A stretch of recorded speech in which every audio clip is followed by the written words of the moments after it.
Recently Poona hit and run case जो है वो बहुत कंट्रोवर्सी में है। ये क्यों कंट्रोवर्सी में है? क्योंकि ये हिट एंड रन केस जो है वो रिलेट करता है एक ऐसे बच्चे से जिसकी उम्र जो है वो 18 साल से छोटी है, यानी 18 साल से कम है।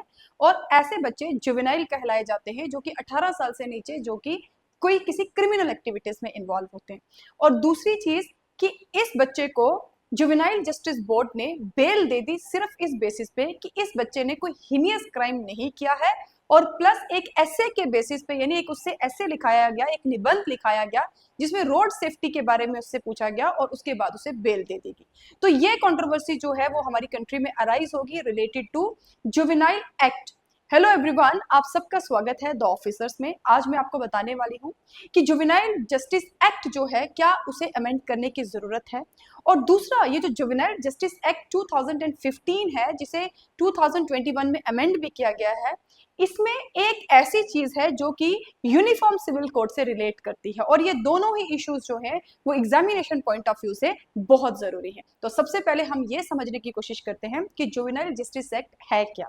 इंडिया में 1986 से ही जुवेनाइल जस्टिस एक्ट है जिसे 2000 में अमेंड किया गया था, लेकिन 2015 में 2000 के एक्ट को पूरी तरीके से रिपील किया गया और नया एक्ट लाया गया। वो इसलिए लाया गया क्योंकि वर्मा कमेटी की रिपोर्ट के अकॉर्डिंगली जो एक हीनियस क्राइम हुआ था 2012 में, यानी कि निर्भया रेप केस जो था उसको लेके एक हीनियस क्राइम था वो, जिसे लेके बहुत सी कंट्रोवर्सी इस कंट्री में हुई। और वर्मा कमेटी ने कहा कि उसमें से वन ऑफ द एक्यूज जो है वो 18 साल से सिर्फ 3 महीने कम है, इस वजह से उसे जुवेनाइल जस्टिस एक्ट के अकॉर्डिंगली ही जो है वो सजा हो सकती है, उसे इंडिया के एग्जिस्टिंग लॉज के अकॉर्डिंग सजा नहीं हो सकती। तो इसीलिए 2015 में जुवेनाइल जस्टिस एक्ट लाया गया और इसे नाम दिया गया juvenile justice act juvenile justice care and protection of children act 2015। इस एक्ट में किया यह गया कि सबसे पहले जो डेफिनेशन थी जुवेनाइल की उसे चेंज किया गया और ये कहा गया कि जो भी 18 साल से नीचे, चाहे वो बॉय है चाहे वो गर्ल है, अगर किसी भी क्रिमिनल एक्टिविटी में इन्वॉल्व है तो उन्हें जुवेनाइल कहा जाएगा। दूसरा, कैटेगराइजेशन ऑफ ऑफेंस पे फोकस किया गया क्योंकि इससे पहले कैटेगराइजेशन ऑफ ऑफेंस नहीं था। तो दैट मीन्स इसके अकॉर्डिंगली 3 तरह से कैटेगराइजेशन की गई। पहला था हीनियस ऑफेंस, दूसरा था सीरियस ऑफेंस और तीसरा था पेटी ऑफेंस। हीनियस ऑफेंस का मतलब ये था कि अगर कोई भी 18 साल से नीचे बच्चा कोई ऐसा क्राइम करता है जिसे इंडिया के एग्जिस्टिंग लॉज में 7 इयर्स है, उसे हीनियस क्राइम माना जाएगा। और ऐसे जुवेनाइल को की जो एज है वो 16 से 18 इयर्स के बीच में जो होंगे, उन्हें एडल्ट की तरह जो है वो ट्रीट किया जाएगा। सीरियस क्राइम की कैटेगरी में वो बच्चे थे जिन्हें अगर कोई वो सीरियस क्राइम करते हैं तो उन्हें 3 से 7 साल की सजा मिलेगी। और तीसरे नंबर पे है पेटी क्राइम्स, जिन्हें ऐसे बच्चे जिन्होंने कुछ क्राइम किया है तो उन्हें 3 साल की सजा मिलेगी। लेकिन with the passage of time इस एक्ट को भी चेंज करने की, यानी अमेंड करने की जरूरत हुई क्योंकि एक ऐसा केस आया था 2016 में जिसमें हिट एंड रन का भी वो केस था, जिसमें एक बच्चे ने ही हिट एंड रन केस किया था। उसको लेके फिर से जो है इसके ऊपर डिबेट शुरू हुई और 2021 में एक बार फिर से चेंजेस लाई गई।